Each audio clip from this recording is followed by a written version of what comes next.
Poppy, ketemu lagi nih dengan aku Via dalam Poppy Podcast Via. Kali ini aku nggak akan sendirian. Kali ini aku akan ditemenin oleh seorang, yaitu dia adalah seorang ASN. Dan langsung saja kita sambut, ini dia Kak Irza. Halo Sobat Poppy. Gimana nih kabarnya Kak Irza? Alhamdulillah Kak Pia, sehat, terus sehat. Nah, Sobat Via, kita akan membahas tentang Big Data. Pada penasaran kan apa sih Big Data itu? Makanya tetap stay tune terus di Poppy Podcast Via.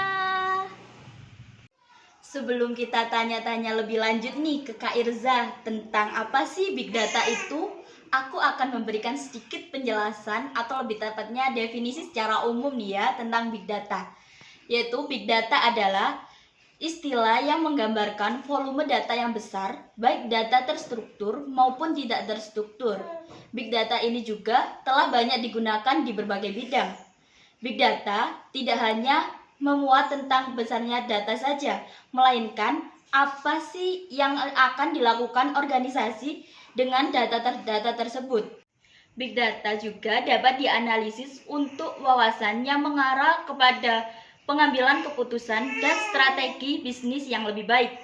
Itu tadi adalah sedikit pengertian dari Big Data. Dan sekarang kita tanya yuk ke Kak Irza, apa sih Big Data menurut Kak Irza?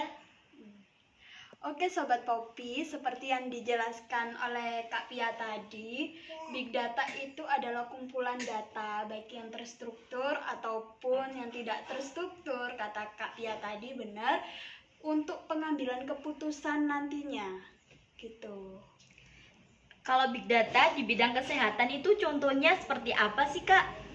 Oh iya, sebelum jauh ke sana, perkenalkan dulu saya Irza. Saya bekerja sebagai ASN di bidang kesehatan khususnya. Saya ditugaskan di Puskesmas di bagian SIK. SIK itu Sistem Informasi Kesehatan, di mana data-data tersebut dikumpulkan di suatu sistem yang nantinya untuk pengambilan keputusan. SIK tadi itu yang disebut Big Data, Kak. Oh gitu ya Kak.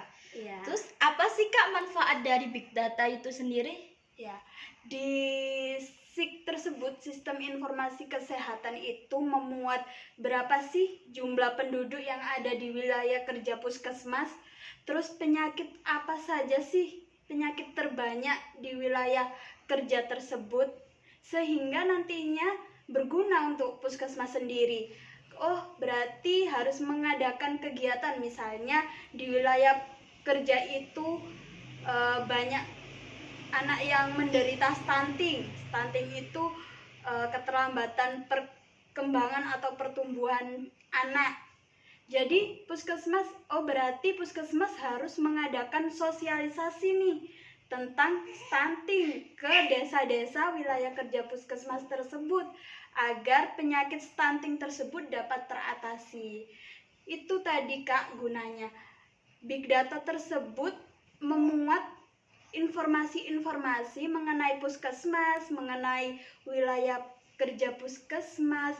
Tidak hanya berguna untuk puskesmas itu sendiri, informasi tersebut dapat diakses atau dapat dilihat oleh atasan kita, oleh Dinas Kesehatan Kabupaten Pamekasan maupun oleh Dinas Kesehatan Provinsi, Kak. Wah, ternyata banyak sekali ya Kak manfaat dari Big Data itu.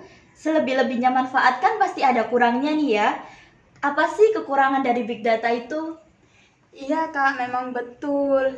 Big Data tersebut atau sistem informasi kesehatan ya kalau saya bilangnya, soalnya saya memegang program sistem informasi kesehatan tersebut itu. Selain yang saya sebutkan tadi, kelebihannya juga paperless Kak. Jadi yang dulu-dulu itu berbasis paper, kertas, semua informasi ada di kertas, kita harus ngeprint. Kalau ada informasi apa-apa di print gitu. Sekarang tidak Kak, sekarang tuh kita langsung aja input ke sistemnya. Tetapi juga ada kurangnya Kak. Kurangnya itu ketika internetnya itu lemot atau enggak lagi trouble, sehingga apa Kak ya, tidak bisa langsung terinput, tertunda. Itu tadi kekurangannya sih Kak, cuma sedikit lah, jadi banyak kelebihannya. Baik, terakhir nih Kak, apa sih yang Kakak harapkan untuk perkembangan big data selanjutnya?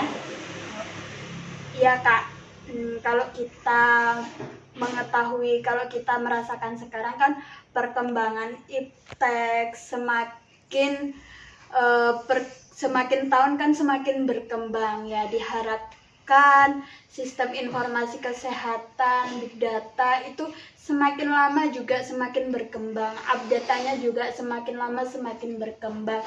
Mungkin sekarang hanya bisa diakses oleh dinas kesehatan ataupun dinas kesehatan provinsi atau pusat. Mungkin besok-besok kita itu masyarakat mulai mengetahui, mulai sering membuka tentang informasi-informasi atau bisa membuka tentang SIK itu tersebut. Wah, bener banget nih kata Kak Irza.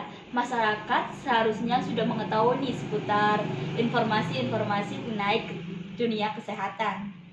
Nah, ada yang disampaikan lagi nggak dari Kak Irza untuk Sobat Popi di rumah? Ya, untuk Sobat Popi di rumah nih ya, di era pandemi ini tetap jaga kesehatan, jangan lupa pakai masker dimanapun kalian berada. Salam sehat Sobat Popi. Oke Sobat Popi, itu tadi pembahasan kita mengenai Big Data di bidang kesehatan.